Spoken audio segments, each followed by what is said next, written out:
Hello दोस्तों, स्वागत है आपका हमारे यूट्यूब चैनल पर। दोस्तों, ये पहली वीडियो है इसी चैनल की।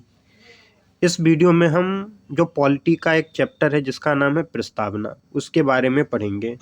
दोस्तों, अगर आप किसी भी स्टेट से दरोगा की तैयारी कर रहे हैं या पुलिस के किसी भी एग्ज़ाम की तैयारी कर रहे हैं, जैसे UP police constable, UP home guard भर्ती के बारे में, यूपी एसआई की भर्ती या बिहार एसआई की भर्ती, एमपी एसआई की भर्ती, इनकी तैयारियां कर रहे हैं तो आपके लिए ये चैनल काफ़ी अच्छा है।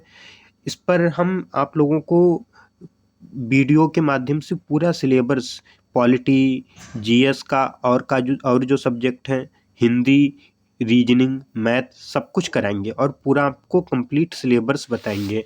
ठीक, तो दोस्तों, ये जो हमारे पास में चैप्टर है इसका नाम है प्रस्तावना। इसको हम पढ़ते हैं।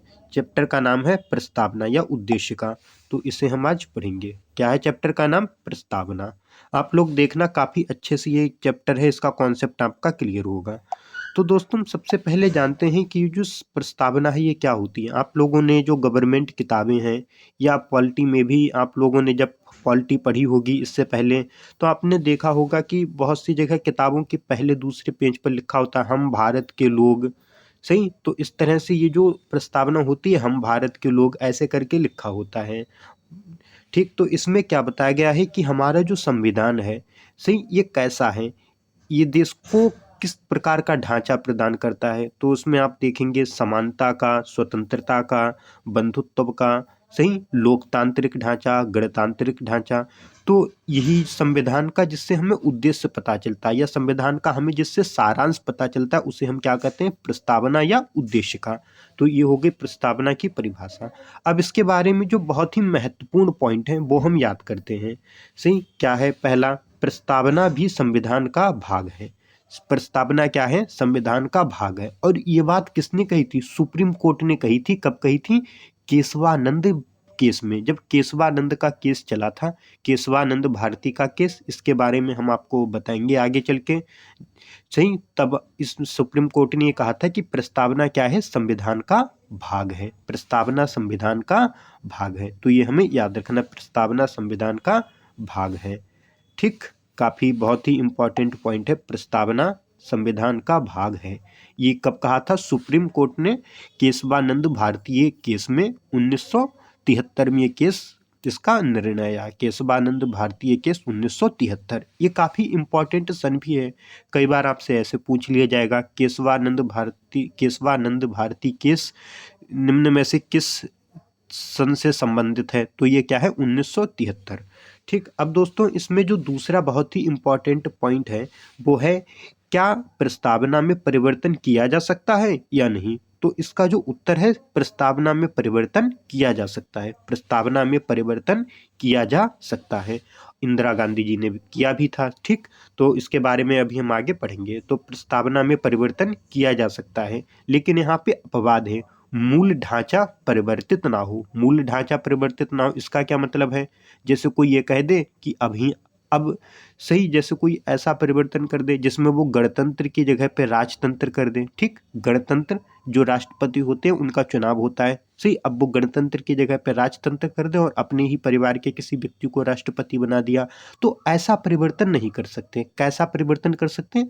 जिसमें मूल ढांचा ना बदले, मूल ढांचा ना बदले। ठीक, तो दोस्तों, ये हमें भी याद रखना है, मूल ढांचा ना बदले ऐसा परिवर्तन किया जा सकता है।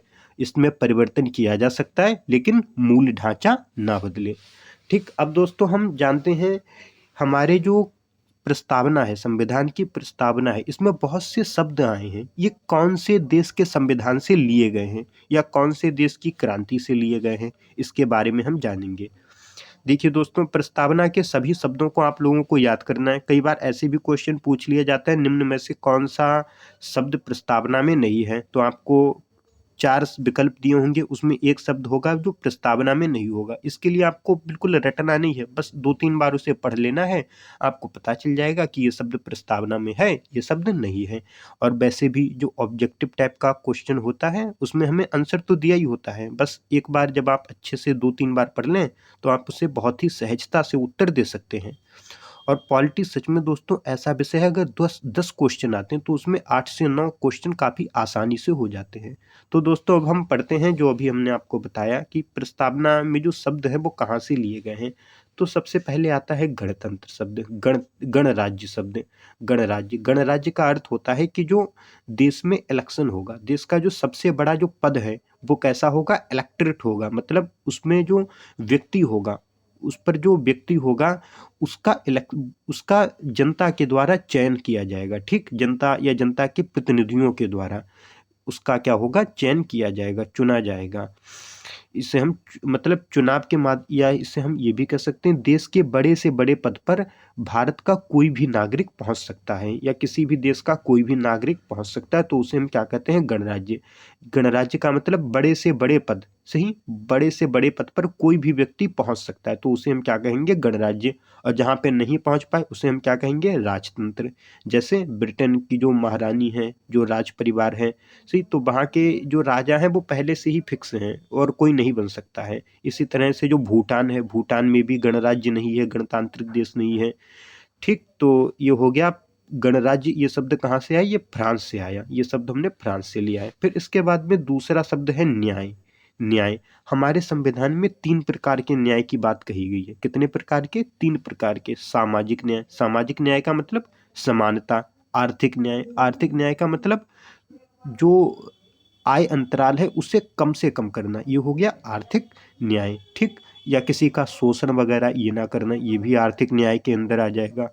और राजनीतिक न्याय मतलब राजनीतिक दृष्टि से सभी को समान मौका, सभी को चुनाव का अधिकार हो, ऐसा नहीं हो किसी एक को मंत्री या सांसद बनने का अधिकार है, किसी को नहीं है, तो ये हो जाएगा राजनीतिक न्याय, मतलब राजनीतिक अधिकार सभी के पास हो। ठीक, तो दोस्तों ये जो न्याय है, सामाजिक, आर्थिक और राजनीतिक, ये कहाँ से आया है, ये आया है रूस की क्रांति से। रूस की क्रांति से हमने सामाजिक, आर्थिक और राजनीतिक न्याय की संकल्पना को लिया है। अब दोस्तों इसके बाद में जो हमारे पास आता है स्वतंत्रता। सही, स्वतंत्रता, हमारे जो संविधान की प्रस्तावना है उसमें 5 प्रकार की स्वतंत्रता की बात कही गई है। कौन सी, विचार, अभिव्यक्ति, विश्वास, धर्म, उपासना। विचार, अभिव्यक्ति, विश्वास, धर्म, उपासना। विचार, अभिव्यक्ति, विश्वास, धर्म, उपासना, ये 5 प्रकार के स्वतंत्रता की बात कही गई है। ठीक, अब उसके बाद में समानता, 2 प्रकार की समानताओं की बात कही गई है।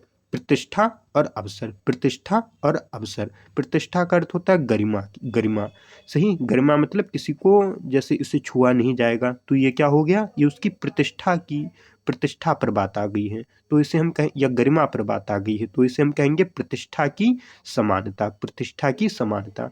और इसके बाद में जो अवसर की समानता होती है वो होती है सरकारी नौकरियों में अवसर सभी को मिले, सरकारी नौकरियों में सभी को अवसर मिले बिना किसी भेदभाव के, तो ये हो जाएगी अवसर की समानता।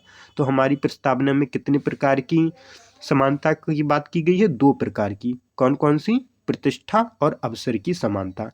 फिर इसके बाद में जो शब्द है बंधुता। बंधुता, ये जो तीनों शब्द हैं, कौन कौन से दोस्तों, ये जो तीनों शब्द हैं हमारे पास में, स्वतंत्रता, समानता और बंधुता, ये तीनों कहाँ से लिए गए हैं, ये तीनों लिए गए हैं फ्रांस की क्रांति से। ये तीनों शब्द कहाँ से लिए गए हैं, फ्रांस की क्रांति से, ये भी आपको याद रखना है। स्वतंत्रता, समानता, बंधुता, ये शब्द फ्रांस की क्रांति से लिए गए हैं। सही, तो अब दोस्तों हम जानते हैं 42वें संविधान संशोधन के बारे में। 42वें संविधान संशोधन ये इंदिरा गांधी जी के शासनकाल में हुआ था, या इंदिरा गांधी ने किया था, तो उस समय देश की प्रधानमंत्री इंदिरा गांधी थी। तो इसमें क्या हुआ था, जो प्रस्तावना है उसमें 3 शब्दों को जोड़ दिया गया था। पहला समाजवाद, दूसरा पंथनिरपेक्ष और तीसरा अखंडता। 42वें संविधान संशोधन में भारतीय प्रस्तावना में 3 शब्दों को जोड़ दिया गया था, समाजवाद, पंथनिरपेक्ष और अखंडता। तो इसका मतलब अभी हमने पढ़ा था, क्या हमारी जो प्रस्तावना है इसमें परिवर्तन किया जा सकता है, ये दोस्तों अभी हमने पढ़ा था, परिवर्तन किया जा सकता है। तो इसका मतलब क्या हुआ, परिवर्तन किया जा सकता है। तो हमारी प्रस्तावना में क्या है, परिवर्तन किया जा सकता है। और परिवर्तन करके क्या हुआ, इन्होंने 3 शब्दों को जोड़ा था, समाजवाद, पंथनिरपेक्ष और अखंडता। तीन शब्द कौन कौन से जोड़े गए, बहुत इंपॉर्टेंट है। समाजवाद, पंथनिरपेक्ष और अखंडता, ये तीन शब्द जोड़े गए थे। और कब जोड़े गए थे? 1976 में। 1976 में 42वें संविधान संशोधन के द्वारा, 42वें संविधान संशोधन 1976 के द्वारा समाजवाद, पंथनिरपेक्ष और अखंडता शब्द जोड़े गए थे। ठीक। अब दोस्तों हम पढ़ते हैं जो प्रस्तावना का विचार है। प्रस्तावना का विचार है वो हमने कहाँ से लिया? यूएसए, मतलब अमेरिका के संविधान से। प्रस्तावना का विचार अमेरिका के संविधान से लिया। और जो प्रस्तावना की भाषा है, हमारी जो प्रस्तावना की भाषा वो कहाँ से ली है? ऑस्ट्रेलिया के संविधान से। प्रस्तावना यह संविधान का सार है। ठीक, ये प्रस्तावना जो है वो क्या है? संविधान का सार है और संविधान का स्वभाव बताती है। प्रस्तावना क्या है? संविधान का सार। ऐसे क्वेश्चन आएगा प्रस्तावना का, हमारे संविधान का सार क्या है? प्रस्तावना है, मूल अधिकार है, नीति निर्देशक तत्व हैं। तो इनमें से आपको एक पर टिक लगाना होगा। तो इसका उत्तर क्या हो जाएगा? प्रस्तावना या उद्देश्य का। अब दोस्तों हम जानते हैं कुछ कथनों के बारे में। ये जो कथन है बहुत से उस समय के लोगों ने, जो राजनीतिक विचारक हैं उनके कथन हैं। तो इसमें क्या है? संविधान की राजनीतिक या जन्म कुंडली, ये भारत प्रस्तावना को किसने कहा है? प्रस्तावना को संविधान की राजनीतिक या जन्म कुंडली ये कहा है के.एम. मुंशी ने। भारत जो प्रस्तावना है उसे संविधान की राजनीतिक कुंडली या जन्म कुंडली कहा है। अब उसके बाद में जो दूसरा जो कथन है, जो याद रखना, बहुत बार पूछा जाता है, संविधान की कुंजी। प्रस्तावना को संविधान की कुंजी किसने कहा है?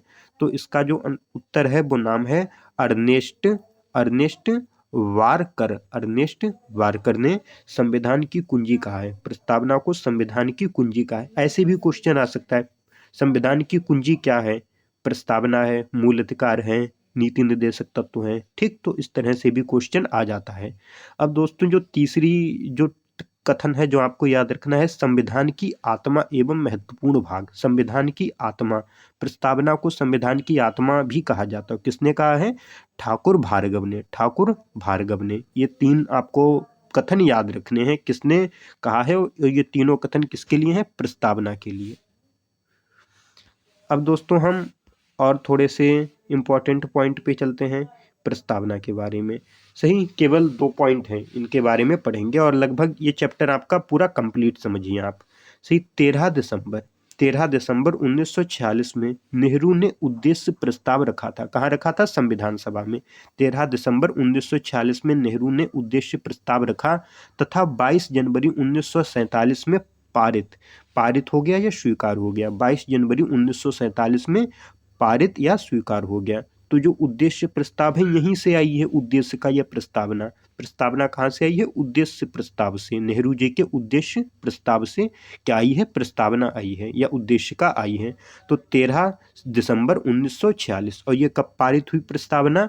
22 जनवरी 1947 को पारित हो गई। अब इसे संविधान में कब लिखा गया? संविधान में इसे कब ग्रहित किया गया? तो इसका आंसर है 26 नवंबर 1949 को। ये डेट आपको याद रखनी है, 26 नवंबर 1949 को संविधान में ग्रहित कर लिया गया। ठीक। अब दोस्तों एक बस आखिरी फैक्ट ये है, उद्देश्य का संविधान निर्माताओं के विचार को जानने की कुंजी है। उद्देश्य का संविधान निर्माताओं के विचार को जानने की कुंजी है। उद्देश्य का संविधान निर्माताओं के विचार को जानने की कुंजी है। दोस्तों आप लोग कमेंट करके बताएं कि आपको ये जो वीडियो है, ये लेक्चर है, कैसा लगा है। और दोस्तों आप जब पिछले साल के PYQs देखेंगे आपको पता चलेगा कि आपने बहुत सारे क्वेश्चन केवल इतने से ही आपके कवर हो गए। अब इसमें आपको जो होमवर्क में करना है वो दोस्तों केवल एक काम करना है, आपके पास में जितने भी आपके पास में जो भी एक कोई बुक हो उसमें अगर ये लिखा हो, अगर बुक ना हो तो आप गूगल पे सर्च करके जो प्रस्तावना है उसे बस केवल 2-3 बार पढ़ लें। प्रस्तावना को 2-3 बार आपको पढ़ना है। प्रस्तावना को 2 से 3 बार आप लोगों को पढ़ लेना है। जब आप 2 से 3 बार इसे पढ़ लेंगे तो जो प्रस्तावना के सभी शब्द हैं वो आपको पता चल जाएंगे। बाकी जो सबसे ज़्यादा उपयोग होने वाले शब्द हैं वो हमने आपको ये भी बता दिए हैं। कौन सा? समाजवाद, पंथनिरपेक्ष, अखंडता, और फिर उसके बाद में जो गणराज्य है, फिर उसके बाद में ये जो न्याय है, 3 प्रकार के न्याय हैं, सामाजिक, आर्थिक, राजनीतिक। 5 प्रकार की स्वतंत्रताएं हैं, विचार, अभिव्यक्ति, विश्वास, धर्म, उपासना की स्वतंत्रता। और जो समानता है, प्रतिष्ठा, अवसर की समानता। और ये तीनों शब्द स्वतंत्रता, समानता, बंधुत्व, ये फ्रांस की क्रांति से लिए गए हैं। जो तीनों प्रकार के न्याय हैं वो रूस की क्रांति से लिए गए हैं।